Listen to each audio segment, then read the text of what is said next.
Thank you. Should be good? Yes, let's go, Alyssa. All right, yeah, I'm Papa G's daughter. This is my first time here. This is Father's Day present. Yeah, I was about to say, it's my Father's Day present. Oh, thank you. Yeah, thank you. So I've got a couple things actually, one short and punchy, the other longer. I'm gonna soften you up with the short one first. I'm ready to be tenderized. All right. This poem is called Grief. The first worst part of grief is grief. The knife that cleaves a canyon in your heart, a yawning gulch no voice or hand can fill, the absence like a mocking presence in itself. The next worst part of grief is that it's boring. The newness fades and yet the pain remains. The knife is no less sharp, but less surprising now. You wake each morning bleeding, sigh, and wash your shirt and sheets again. The third worst part of grief is that nobody sees the blood. All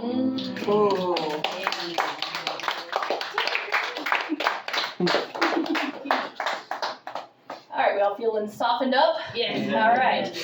So, That one was actually so new, I just finished writing it down today. yes.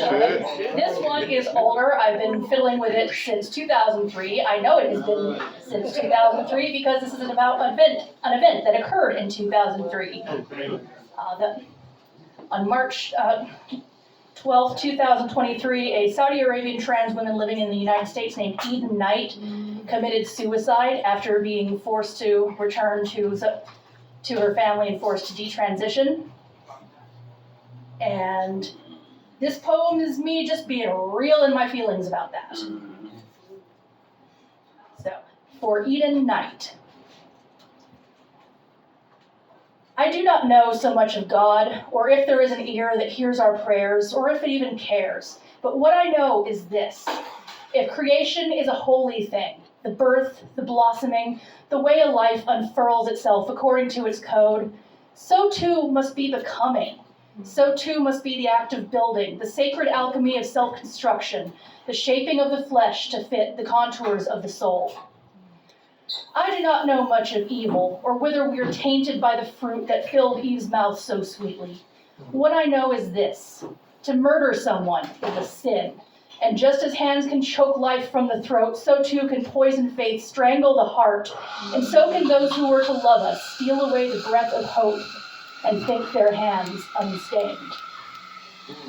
Now step aside from good and evil. Another thing I do not understand so much is gender. I have felt ill-fitted always in 1,000 ways. The expectations of me, the shape I'm meant to take to please the eye, the role I'm meant to fill. I do not feel my hand can hold the distaff or the spear.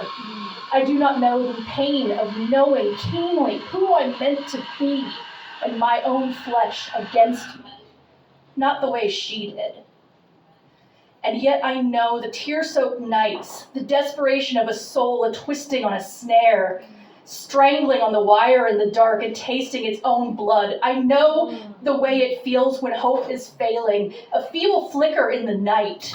And it becomes a hero's feat to simply stand, to look the devil in the eye and spit in it and say, "Fuck you, not yet." And so, with this, I mourn for the sister not allowed, for the girl they sank in earth and buried with a boy's name on the stone. For her and all who walk the path of all other paths denied, the sisters and the brothers denied the right to be, denied the holy act of self-creation, denied the only thing that gave them room to breathe. For all of those, my kindred in the rainbow and the dark, my fellow travelers who fell. For those who met the devil and who no longer had the strength to spit.